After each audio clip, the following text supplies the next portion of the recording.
I knew something was wrong the second I saw the dirt, fresh, red, turned over like a wound that hadn't had time to clot yet, and right there in the middle of it, an excavator arm swinging slow like it owned the place my place. I hadn't even turned off the engine, just sat there with my groceries melting in the passenger seat, staring up the hill thinking, no, there's got to be some kind of mistake. But deep down, I already knew there wasn't. I grabbed my phone before I even opened the truck door, hit record without thinking, and started walking toward the machine, heart pounding in that quiet, steady way it does when you're not scared exactly, just angry enough to stay calm. See, I don't live in some crowded neighborhood where property lines blur into each other and everyone pretends fences don't matter.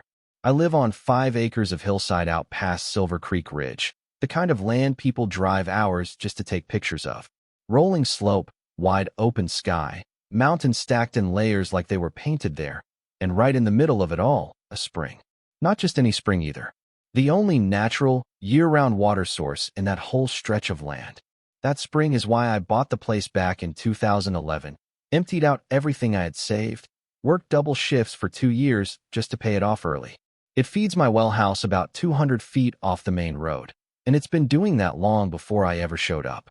The original homestead dates back to the 50s, and every deed, every survey, every dusty county record says the same thing. That water sits dead center inside my eastern boundary. Out there, water isn't just convenience, it's survival. It's leverage. It's the difference between land being worth something or nothing at all. For years, it was quiet. Just me, my kid growing up, the sound of wind through the trees, the occasional deer wandering too close to the garden. Then about 8 months ago, things started changing. The empty lot uphill from me, the one nobody touched for decades because it had no direct water access, suddenly sold. Quick 2-3 weeks, cash deal. That's when Ethan and Claire showed up. They came from San Diego, or at least that's what Ethan told me the first time we met. He had that easy confidence about him, the kind that comes from never really being told no. Claire was quieter, always looking around like she was mentally redesigning everything she saw. They said they were building a modern retreat, glass walls, steel frame, something that would blend into nature, which usually means the opposite. First time we talked, I was down by the spring, fixing the wooden cover after a storm knocked part of it loose. Ethan hiked down in clean boots that had never seen real dirt before, hands in his pockets like he was on a weekend tour. "Hey man," he said, smiling. "That your water source?" I nodded, wiped my hands on my jeans. "Yeah, been running steady year-round." He crouched down, looked at it like it was some kind of feature, not a lifeline. "That's amazing. We were wondering how water worked up here." I remember pausing for a second, just watching him. Something about the way he said, "we were wondering," didn't sit right, but I brushed it off. Happens when new folks move out here. They don't understand how things work yet. "Well," I told him, "most people drill wells if they can, but this spring's been maintained for decades. It's reliable, but it's also private." He nodded, real quick. "Yeah, of course. Totally." We stood there another minute or two, talking about weather, construction timelines, the usual surface-level stuff. Then he headed back up the hill, and I went back to fixing the cover, not thinking much more about it. Looking back now, I should have. 5 weeks later, I drove back from my son's graduation. Long day, hot sun, one of those moments where you feel like time's moving faster than you can keep up with.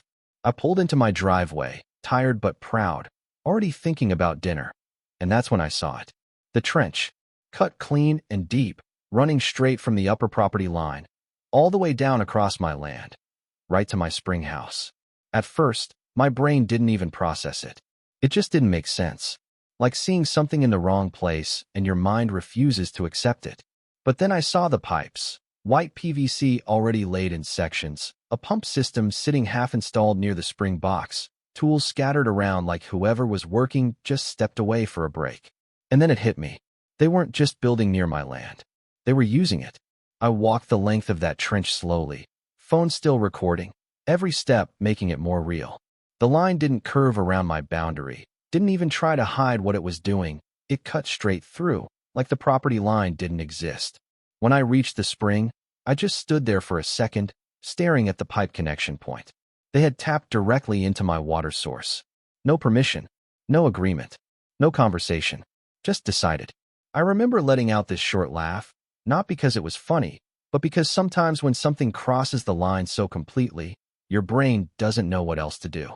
Then I pulled out my phone and called Ethan. He picked up on the third ring. "Hey, what's up?" he said, casual, too casual. I looked down at the pipe running through my land, then back up toward his property. "Did you run a water line through my land?" I asked. There was a pause, just long enough to tell me he already knew exactly what I was talking about. "Oh, yeah," he said, like it was nothing.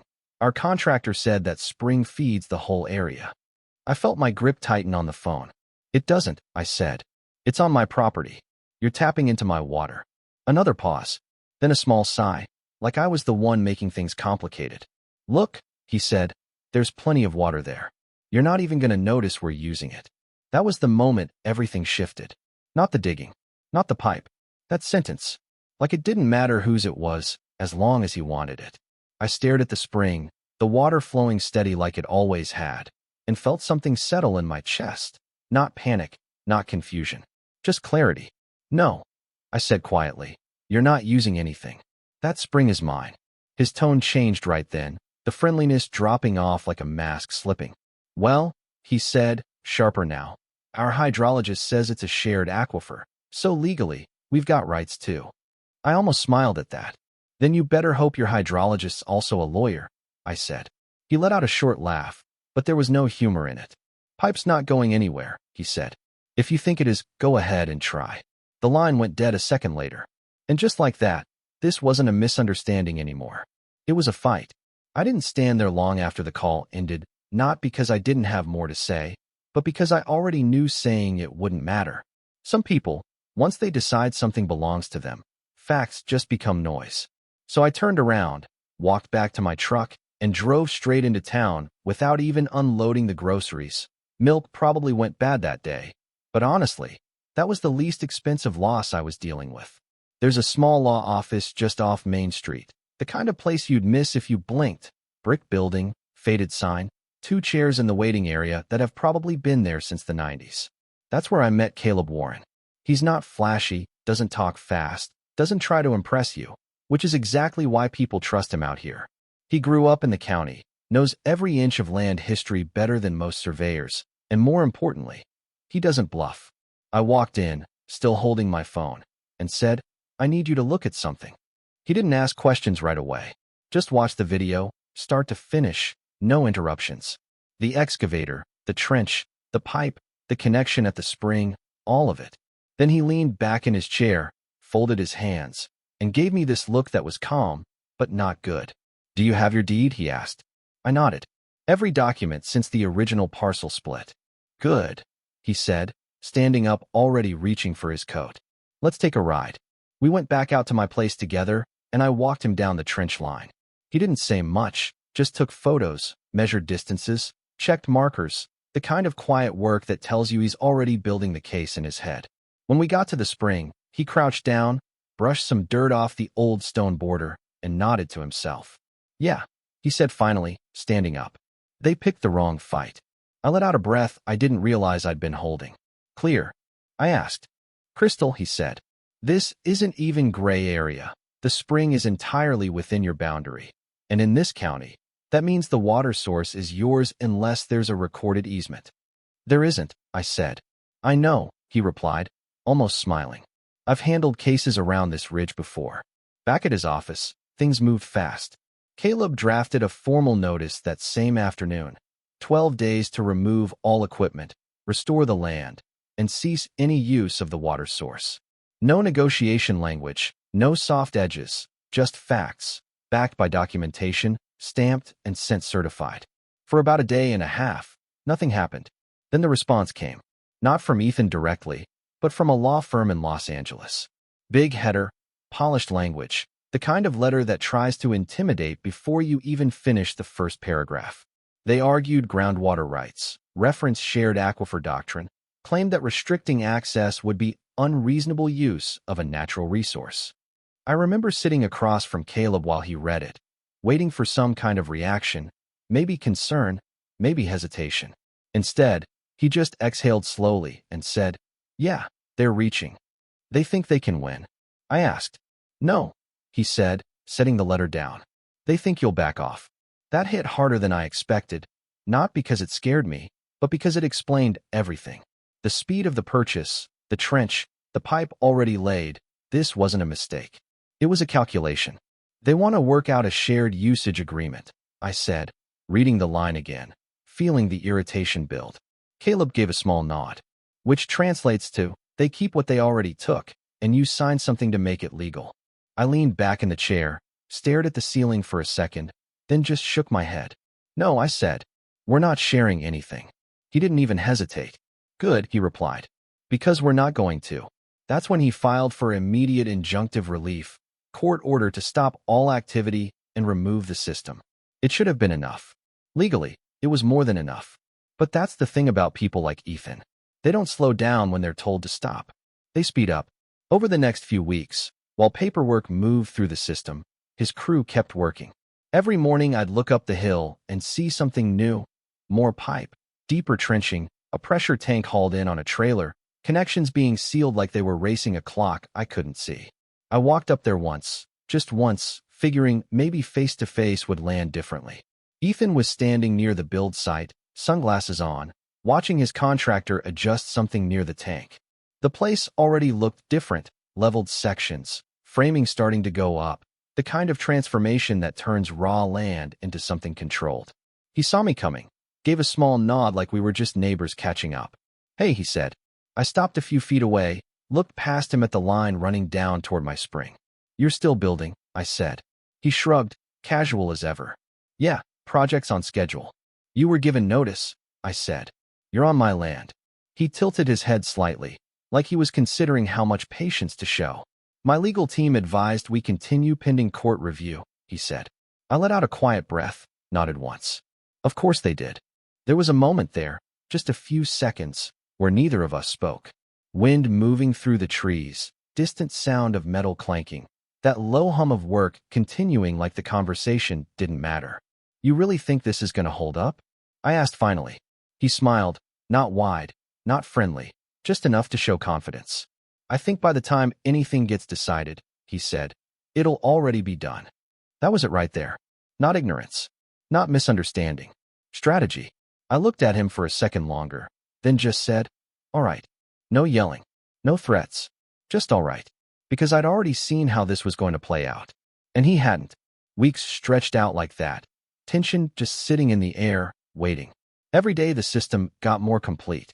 The trench line settled in. The tank was fully installed, the pump operational.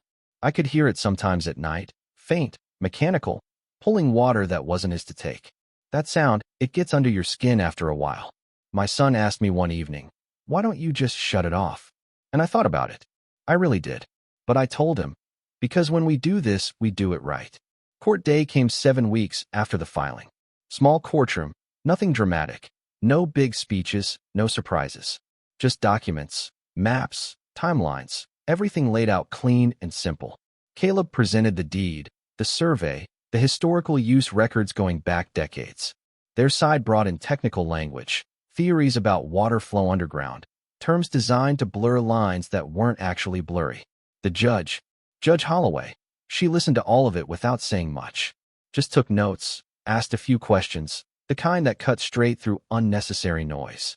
At one point, she looked over at their attorney and said, are you disputing the physical location of the spring relative to the plaintiff's boundary? And the attorney hesitated, just for a second. No, Your Honor. That was the moment I knew. The decision came quicker than I expected.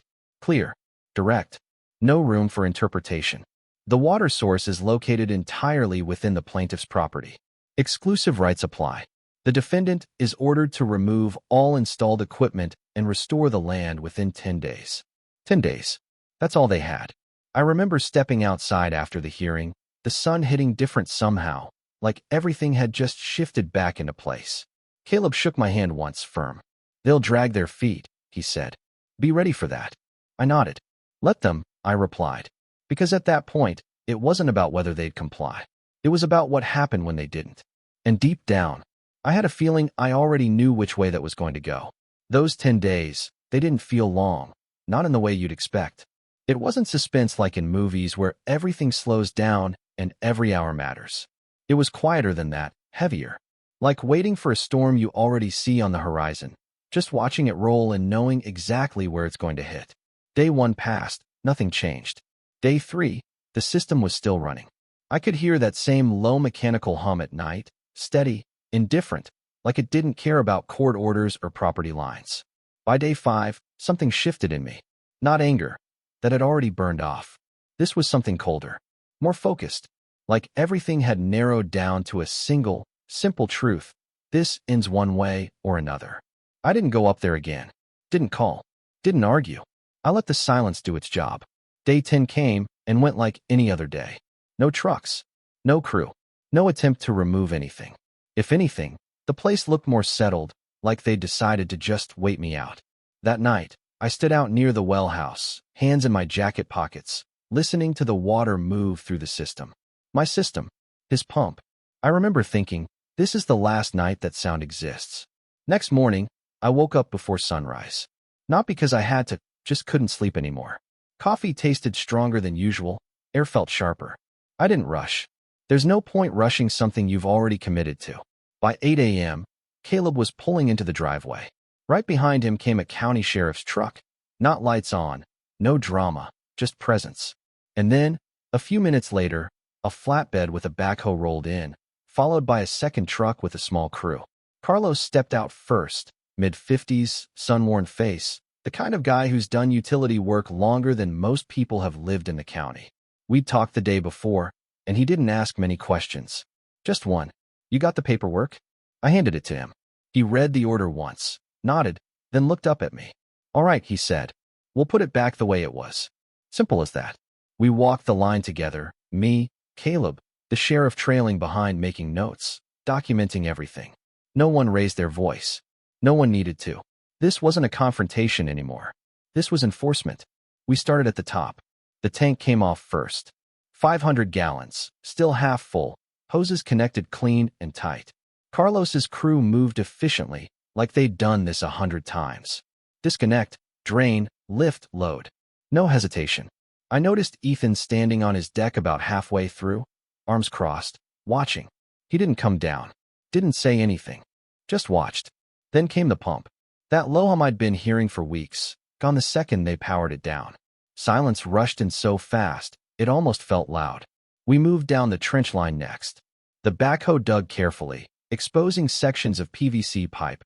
Each piece pulled out one by one, stacked like evidence. Dirt shifted, roots exposed, the land slowly undoing everything that had been forced into it. At one point, I found myself just standing there, watching the trench disappear, like rewinding time. Caleb walked up beside me, camera in hand, documenting each stage. You doing all right? He asked quietly. I nodded. Yeah, I said. Just taking it in. Because that's the thing nobody tells you. Winning doesn't feel loud. It doesn't come with some big rush or dramatic moment. It's quiet. It's standing there watching something wrong get corrected, piece by piece. About 3 hours in, Ethan finally came down. He didn't rush, didn't storm over, just walked, slow, controlled, like he was trying to hold on to whatever version of control he thought he still had. He stopped a few feet from me, looked past me at the trench, then back at the crew. You're really doing this, he said. I turned to face him. No, I replied. I already did. This is just the result. His jaw tightened slightly. This isn't over, he said. I almost smiled, not out of disrespect, but because I'd heard that line before. It is, I said. You just don't like how it ended. He looked like he wanted to say more, something sharper, something that would land. But nothing came, because there wasn't anything left to argue. The law had already spoken. By early afternoon, the last section of pipe was out. The trench was filled, packed down, graded clean. Carlos made sure the spring box was secured properly, reinforced even better than before. 5 hours. That's all it took to erase weeks of work. When the crew finished, Carlos walked over, wiped his hands on a rag, and gave me a nod. All set, he said. Better than we found it. I looked around, and he was right. The land looked like it had taken a breath. The sheriff wrapped up his report, Caleb took his final photos, and one by one, the trucks pulled out. Engines fading into the distance until it was just quiet again. Real quiet. I stood there a while after everyone left, down by the spring. Water flowing steady, untouched, like none of it had ever happened. Except it had. Because things didn't go back to the way they were, not really. Ethan finished his house a couple months later. Big glass walls, clean lines, exactly the kind of place they planned from the start. But something changed after that day. We never spoke again. Not once. Sometimes I'll see him up there, standing on that deck, looking out over the same view I've had for years. And I wonder what he sees. Does he think about that line he crossed? Or does he still believe he was right, just unlucky? Because here's the part people don't always agree on. I could have made a deal. I could have let him tap into the spring, drawn up some agreement, charged him for access, turned the whole thing into a shared arrangement. A lot of folks told me I should have. Said it would have been easier, more practical. Maybe they're right. But out here, land isn't just land. It's boundaries. It's respect. It's understanding that not everything is up for negotiation just because you have the means to push for it. And if you let someone take a little, without consequence, they don't stop at a little. So yeah, I shut it down. Not because I had to, but because I chose to. And I'd make the same choice again. Every time. Now I'm curious what you think. Was I protecting what was mine? Or just being stubborn when I could have turned it into something better? Drop your thoughts in the comments. I read more of them than you'd expect. And if you've ever dealt with neighbors who thought the rules didn't apply to them, you already know. Those situations never stay small for long. Hit like, subscribe, and stick around. There's always another story.